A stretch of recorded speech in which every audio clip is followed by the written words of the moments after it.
Wow. What? Very, very witty, creative. Few digs there, some funny. Yeah, that.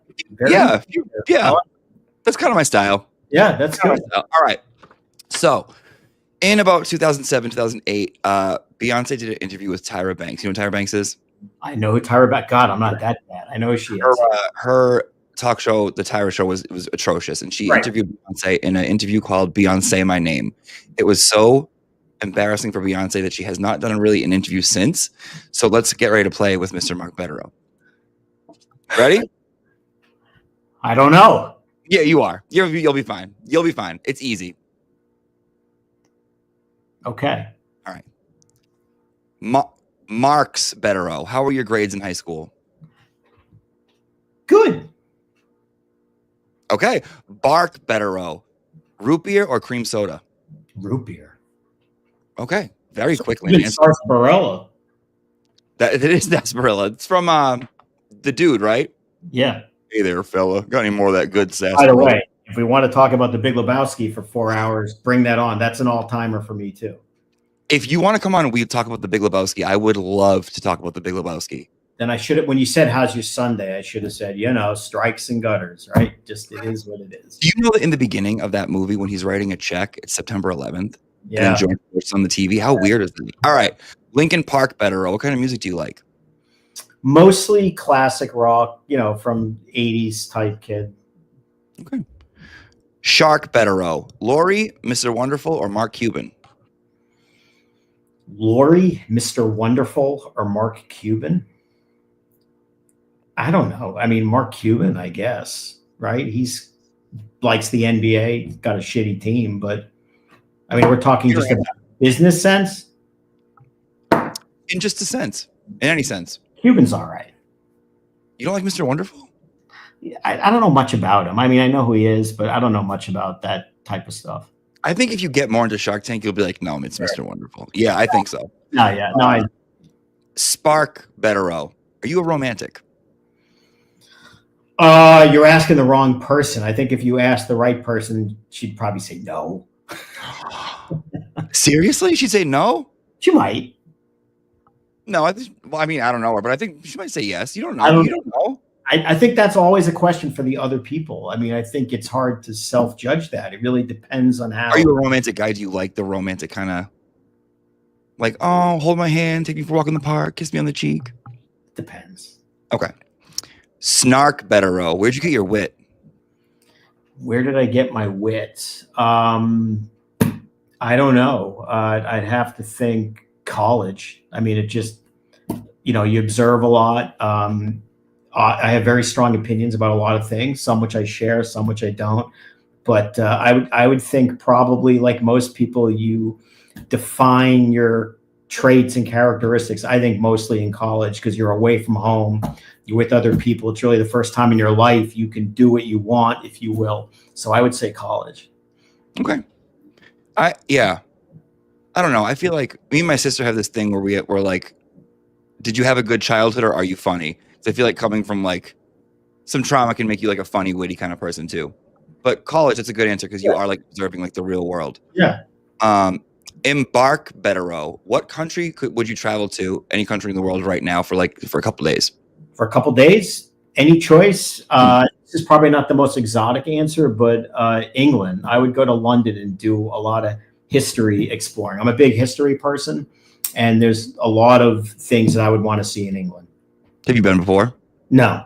I haven't either, and I've always wanted to go. Yeah. Ozark Bederow. Ruth Langmore or Darlene Snell?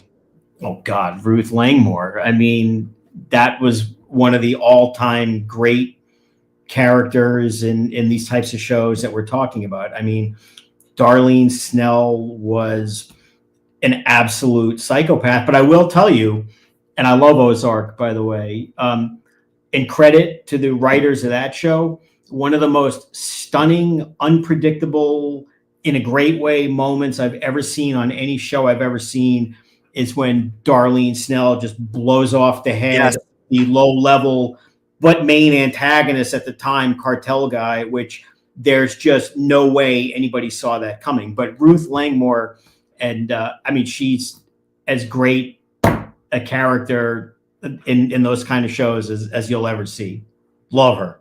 Darlene Snell, whenever she would say, "Let me go make some lemonade," Yeah, and come back with the gun, I'm like, oh my god. But no, Ruth Langmore was fucking phenomenal. yeah, awesome. Phenomenal. Julia Garner's cool. Patriarch Bederow. What's a rewarding thing about being a father? Seeing your kids learn, gain experience, and succeed. And I mean, I think that's what any parent wants. You just want to see your kid look up to you, learn from you, and then do their own thing. But thank you for it. So I just think seeing them succeed in any way at any level, whether it's taking first steps, going to school, getting on the bus, or just doing something for the first time. I mean, I think those kinds of things are something that sticks in parents' heart more than anything. Not every parent. I don't think every parent, but I get what you're saying. I don't have kids, but my sister's kids, like my nieces and nephews, watching them kind of grow up, it's very depressing. So I don't know how actual parents do it, because I get very fucking sad if I look at pictures of them when they were little, and I'm like, oh my, I can't handle it. It's this sadness that I'm like, how do you guys do it? Yeah, well, no, the older they get, you do say, my God, what I would do for when life was so simple. And the biggest thing in the world was which puppy on Paw Patrol do you like this week? As opposed to going out into the real world and dealing with real life things, or they become aware of the news. And as you know, there are events in the news that are not always so nice. And, given the way it is, and it is very reflective to look back and say, again, that when the biggest concern in the world was, do I want to meet Pluto or Mickey Mouse? You miss those kind of things. Yeah. The youngest right now, James, he's 7, 8, one of those. It changes every year. And I'm trying to hold on to it for dear life, holding on to it. I'm like, don't lose your little speech impediment, please. Still mispronounce words. They're taking him to speech. And I'm like, don't, we need it here. Yeah. Noah's Ark Bederow. What animal would you say first? Dog. I knew you were going to say that, and I was going to put it side note, you can't say dog. So you can't say dog. I'm a dog guy, so obviously if you give me the choice, I'm going to say dog. Dogs are saved already. So what other animal would I save? It would not be cat. I'm sorry to say, I don't like cats. Giraffes. I like giraffes. Why don't you like cats? Well, number one, allergies is a good reason. Growing up, being around cats would make me sneeze and all of that. And they're not dogs. I mean, one of the best thing in the world about dogs is this, okay? You could have the shittiest day of I'm allowed to swear here, right? You can say whatever you want. Okay. You could be miserable. You could just feel like everything sucks. Nothing is good. And you come home and there they are, and they're looking at you the exact same way. They're running up to you. They're happy. And not only that, but they still need to be taken care of. You still have to do it. And it forces you not only to be happy that these dogs appreciate you no matter what and can make you feel better, but you also have to get off your feet, dust yourself off, feed them, walk them. You can't just let them sit there. So it's kind of like a mutual benefit society. They make you feel better, and they make yourself be better because you still have to do things. Cats sit around, in my view, they do nothing. You try to play with them, they want to scratch you. They want to go off and be their own, where dogs are going to wag their tail. They're going to run up on you, try to lick your face, do all that kind of stuff.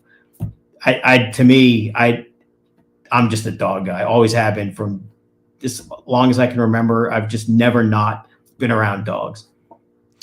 I get that. My cats are different, especially Sweet Potato. He swears a lot. He always because I'm a fucking giggler.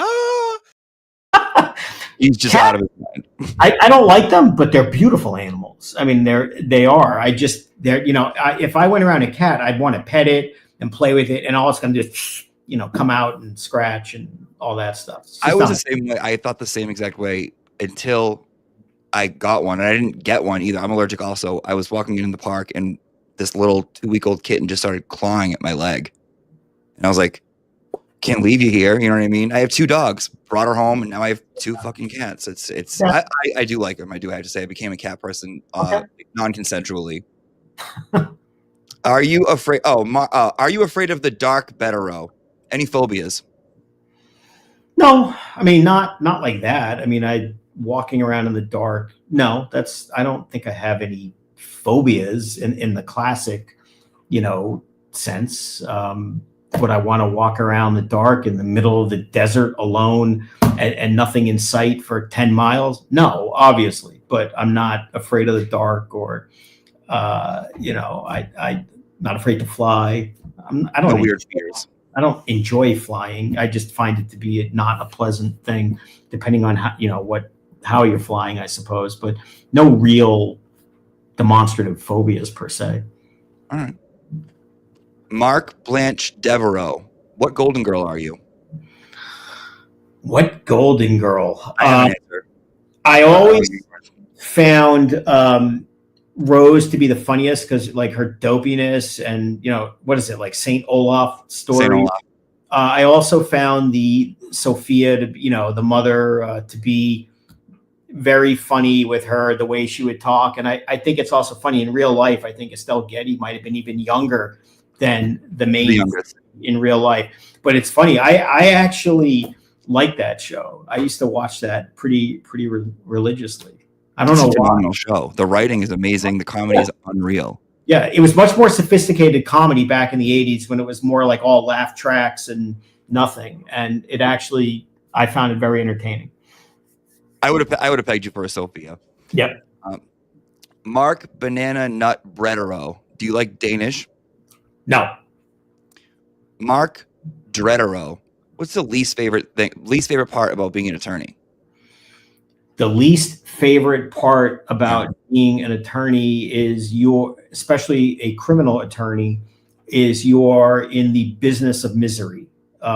Nobody really wants to deal with you because if they are, on some level, something bad has happened, and it can be very rewarding to get people through that, but you're never having I shouldn't say never, generally, you're not having business relationships with people who necessarily want to. They come to appreciate you, respect you, like you, but it's kind of a forced relationship because something bad has happened. And I think that's the one thing that, is unfortunate. It is the business of misery. Never thought about that. No, it's a good perspective. Mark, I said what I said, Aro. If you are Nene Leakes, is Wendy Murphy Candy Burris? If I'm what? I heard the Wendy Murphy part, which is the whole. All right, so they're in the Real Housewives of Atlanta. Oh, okay. Nene Leakes and Candy Burris get into an argument, and they're fighting, and then Nene looks at her, and she's like, "I said what I said," and it was just kind of this iconic moment. With Wendy Murphy, you don't need to have an argument. All you need to do is let her talk and say, "I have nothing to say." Just play back what she said, and people will see how nasty, foolish, absurd, offensive, and whatnot. I mean, she's her own worst enemy. So you just let her talk and convict herself, so to speak. Have you seen her reviews on Rate My Professor? No, but I'm familiar with, obviously her being a truther for the Duke lacrosse fiasco. I've certainly seen her online theories and other statements.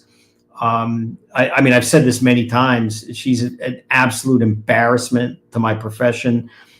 Turns out she's responsible for even getting me involved in any capacity of any of this craziness going on in Massachusetts that I've somehow found myself immersed in. And really, it was seeing some of her tweets over a year ago, I guess maybe right before the first trial, seeing a lawyer who styles herself as a constitutional civil rights expert and a former prosecutor saying things that were just so offensive to a defendant's right to due process and an understanding of what the Constitution is, what a burden of proof is, what the right to remain silent is, and just espousing these views where she can't be serious, which is why, it's got to be for attention or whatnot. And the only thing at this point that I can describe her as is just a cartoon character with a law degree. That's what she's become. You're right on the cartoon character part. I feel like that's what a lot of them are. On per percentage of would take again of these people that rate my professor, that's a nice big. it really, that reflects worse on the law school that would employ her, knowing what she says publicly online. It's a terrible reflection from the school, for the school, obviously. I don't know who would do that, but it's not a law school that I would want to go to. Yeah, her reviews are horrible. The kids absolutely hate her. She doesn't listen, and I read all of them this morning, and I'm like, oh, this lady sucks. Mark Bederow, what do you like on your bagels? I like plain cream cheese, but just a little. See, I'm in New York City. When you get a bagel and a schmear, okay, they take out and dump out half a gallon of cream cheese. It's disgusting. I like a very thin layer of cream cheese. Very Cut thin. it in half? Sometimes the places do, but no, I don't do that. I was just you get a bagel sandwich in New York. A lot of times they're going to cut it in half because it's just, it's stuffed with, people out here get, bacon, egg, and cheese, everything bagels and whatnot. And if it's not cut, it's all going to just fall apart. But very thin layer of cream cheese. I do have to say the bacon, egg, and cheese at bodegas in New York are phenomenally better. They put ketchup, mayonnaise, and salt on it.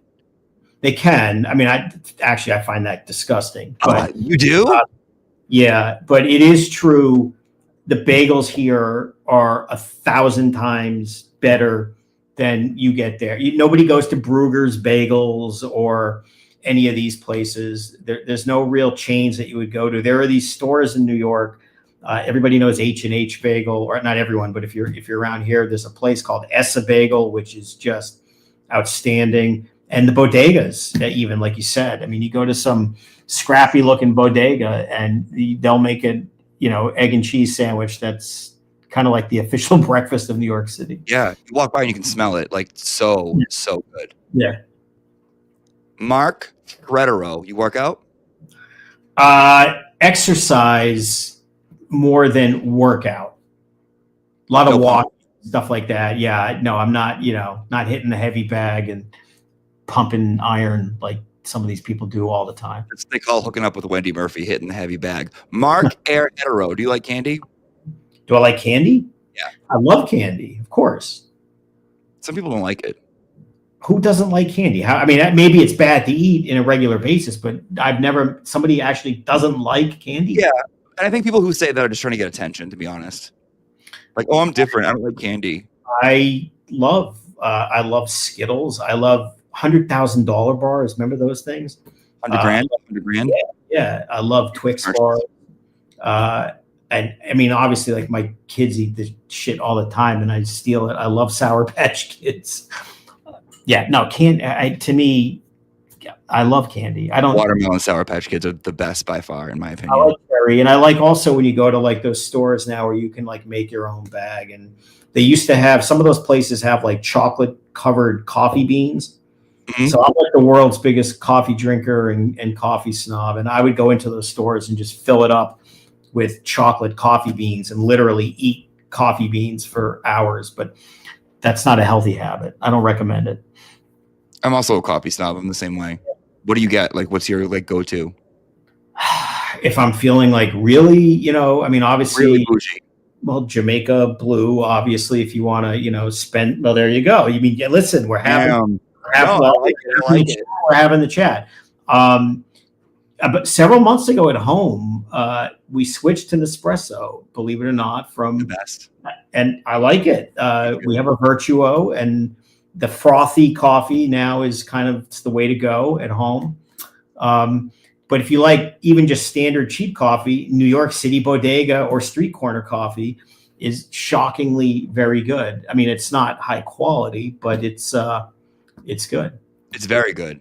Yeah. Nespresso, I was very iffy about, and then I just feel like it's calibrated perfectly. I feel like the pressure that pushes through is exactly what it should be. I feel like I was very skeptical. I didn't want to do it because I'm like the coffee guy at home. Nobody touches the Mocha Master that I had and all these other things. And then I was convinced to switch to the Nespresso because the problem was, what happens if you want to have one cup, which is kind of how the other people in this house are. And Keurig was out of the question. That wouldn't allow that in my house. But the Nespresso, actually, I like it a lot. Yeah, me too. And I was very, very shocked at how much I Yeah. like. Yeah. I'm very shocked. It's expensive habit, by the way, but I like It it. is, but It's worth it. I like it. if it's one thing that you're going to be bougie about, that's who Yeah. cares. You They deserve it. make You work good hard. coffee too. For Zabar's makes very good coffee too, for what it's worth. Zabar. Yeah. There's a place, Blue Bottle.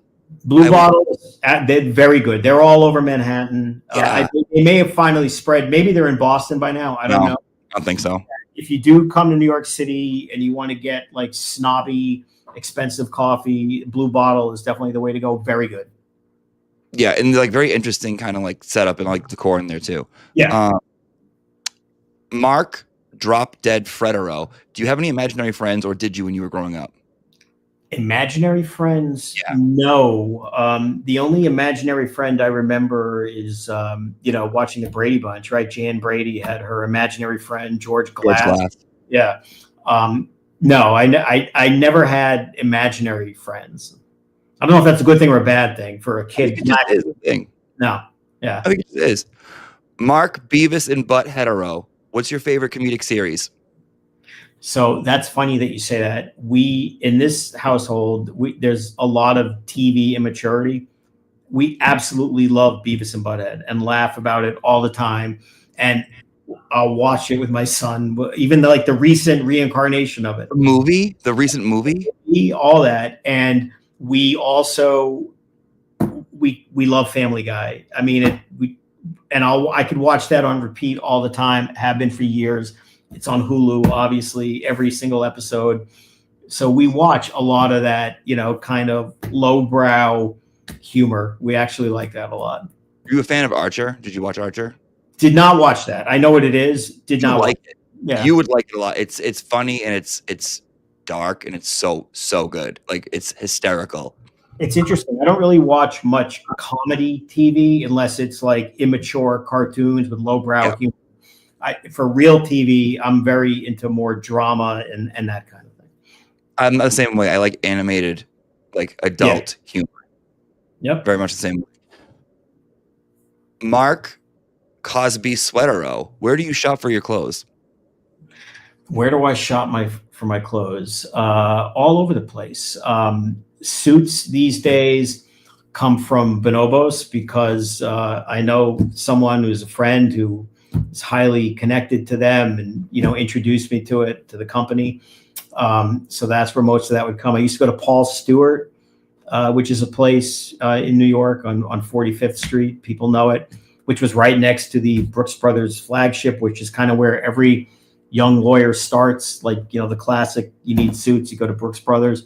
But it's interesting. Right now, the wardrobe is really in between. It's really all suits or all, hoodies and T-shirts. And there's not as much in between. And that may be more like a product since when COVID started and all that. I just feel like I'm always either in a suit or just a complete slob.